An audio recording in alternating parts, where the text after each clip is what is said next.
Hey, hey. Welcome everybody to Miss Glow's Kitchen, where there's sugar, spice, and everything nice, where we slice, dice, and entice, using everything we can, from peppers to allspice. What's up, my people? Y'all know what time it is? See y'all in the kitchen. A seafood Alfredo pasta is on our menu today. Check that out. I made it quick and easy. You can too. Alright, follow me in the kitchen. And here's what we'll need to make it. We need 2 cups of heavy cream, plus what I don't have pictured, 1 cup of half and half, which is half cream, half milk. 2 tablespoons of butter or margarine. You can use margarine. I prefer to use butter. All right, got a half a pound of fettuccine noodles. You can use any kind of pasta you want to use. Same flavor, same taste. Not going to change anything. All right, shredded parmesan cheese, 2 teaspoons of minced garlic, parsley for sprinkling. We need seasoned salt, pepper. We need a lemon. We need about a half a pound of shrimp. Same thing, a half a pound of crab meat. That is slightly seasoned claw and leg crab meat. As you saw earlier, I put it up there. All right, and I'm going to use 2 lobster tails. Okay, that's it. That's all we need to get started. Y'all know what I always say. Ain't nothing to it but to do it. Hey, let's get to it. All right, so I'm going to show you right now how to prepare the lobster for the Alfredo. All right, so I've got another video where it's just showing you just how to prepare lobster if you want to stuff it or something like that. But just how to clean it off and get the shell off it, pull those little legs off it, pull that nasty vein out of there. If you don't cut it very carefully, you'll cut into that vein. And if you cut into that vein, what you're going to have to do is you're going to have to put it under running water to get that black vein off there. But you definitely don't want to eat it.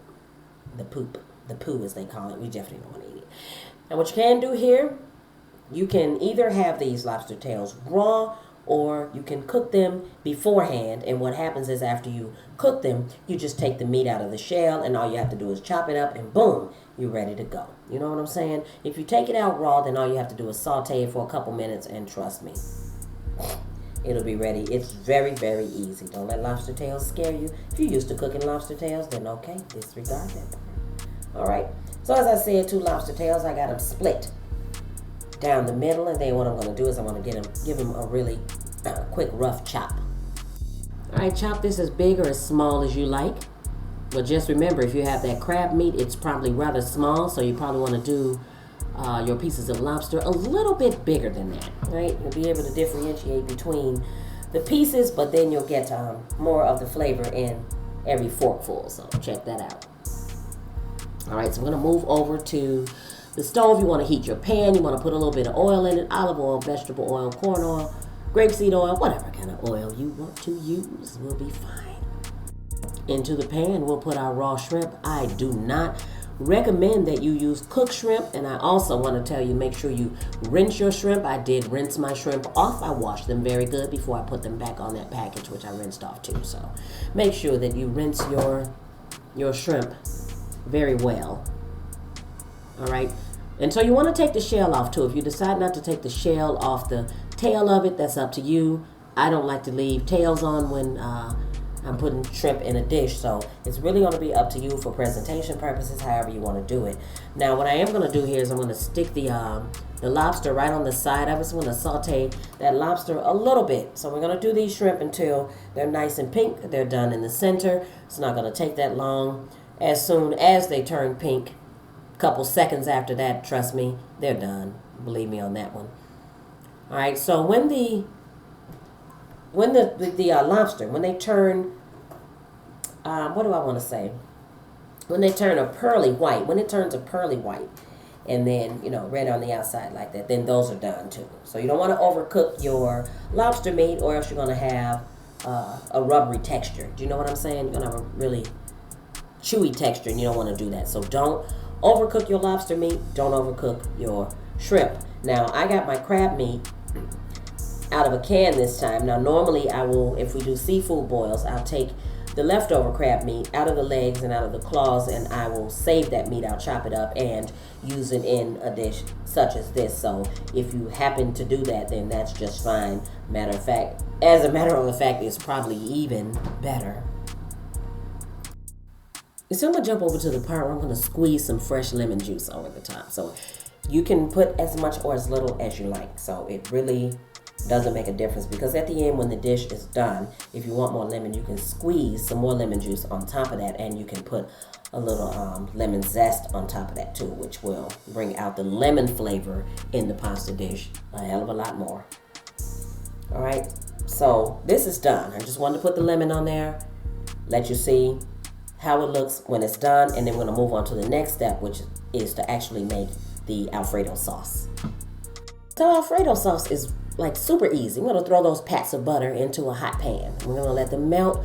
Do not necessarily let them brown, and definitely don't let them burn. We're gonna melt them till they're all into liquid form. All right, and once they're in liquid form, then we will move forward. All right, couple more minutes. You see it's melting pretty quickly. So have everything ready too. I'm going to tell you that. Have the heavy cream, have everything open. Just be ready to assemble the last part of the dish. All right? And so at this point, if you have not put boiling water on for your pasta, do that. And put it on high. Just make sure it's reaches that state of a rolling boil very quickly, and then put a pinch of salt in there. All right? A pinch or two, as a matter of fact. So you don't want a bland dish. You want to season every step of the way, so you want to make sure your pasta has a nice salty flavor to it. All right, not too salty, but you want to make sure that it's just not a bland pasta. Also, okay, so into that melted butter, we're gonna put the minced garlic. So I say 2 teaspoons or 2 tablespoons of minced garlic, but you can put as much or as little as you like. So it's really up to you. If you like a strong garlic flavor, then put some more. But if not, you want less, then you can put less. You can put about a teaspoonful if that's good for you. So even though I'm going to list the amounts in the description box down below, just know that with this dish, there are some things you can adjust if you're looking for a different kind of flavor, like more or less garlic, more or less salt and pepper. So it's kind of like, it's easy. It's kind of like easy. So you're going to do it to your taste. You're going to taste every step of the way too. You're going to add more seasoning. Remember, it's best to add a little bit of seasoning because it's easier to add more than to take away. In fact, it's almost impossible to take away. So you add some at a time until you get to the actual flavor you're looking for. So right now we're going to add the 2 cups of heavy cream. All right, we're going to cook this down. We're going to let this thicken up before we add the half and half. So mind you, there's reasoning behind this madness. But let's get this mixed up. If you are using a non-stick pan, then you want to use something rubber. You don't want to scratch your pan up. But if you're using another kind of pan, then you can take a whisk right here to make it a lot quicker. So you'll mix it in record time with a whisk. How about that? Okay, so we want to make sure this is all mixed up really well. And we want to bring this to a boil. Yep, a nice simmering boil. All right, so we're going to hop over to that point where we got it to a boil, but right after we add some seasoning. So in goes the pepper and the seasoned salt. If at this point you want to put like garlic powder, some onion powder, you can do that. So it just depends. If you're new to making an Alfredo sauce, then follow exactly what I'm doing. All right, do exactly what I'm doing. Don't do anything any differently, right?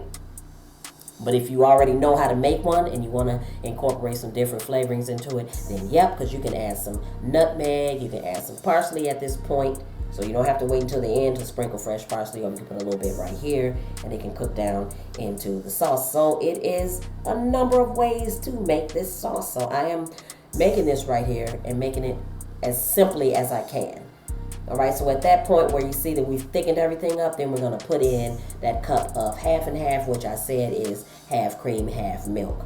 All right, so as thick as that sauce was, it's going to thin it out a little bit. It's going to boil some more, and the sauce is going to thicken up once again. So you can double or triple this recipe depending on how many people you're making the dish for. So very easily double or triple it. You want to give it a taste right here. You're going to adjust your seasonings at this point. So if you need more salt, more pepper, more of whatever you put in there, now is a great time to do it.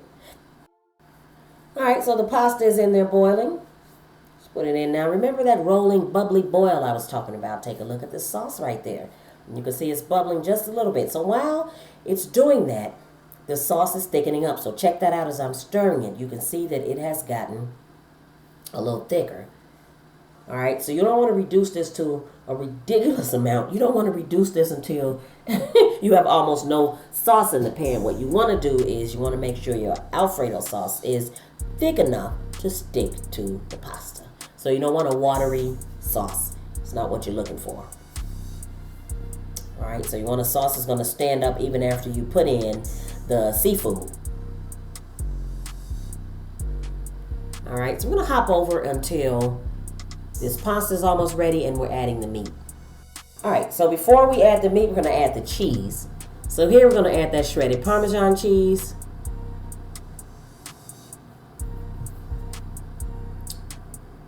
All right, so that's about a half cup. Half a cup, so you can add a little more if you want to, but just remember at the end, you're going to sprinkle some of this cheese on the top. So you don't necessarily have to overdo it in the sauce. So again, the cheese is going to thicken that sauce up a little bit more. So if you're looking at it, it's going to thicken up. The shreds of cheese, they are going to melt. Now, if you want some cheese to melt a little bit quicker, then buy a block of Parmesan cheese and shred it in there. Do the shredding yourself. And if you do that, trust me, it will melt a lot quicker. You get a creamier sauce that way quicker. Because it takes a while if we use the shredded cheese out of the bag, which is fine, but I'm just giving you another alternative, okay? So I'm going to put this pasta in here. We're going to get this pasta coated with the sauce. All right, yep, we're going to get it coated really nicely. So don't just pour all of the pasta in there, because you want to make sure. I like mine kind of creamy, so if you like a stiffer pasta, then you can do that. You can toss your pasta in the sauce. Use all of the pasta, the entire half pound if you want to. But for me, no. I put probably a little bit over half of that.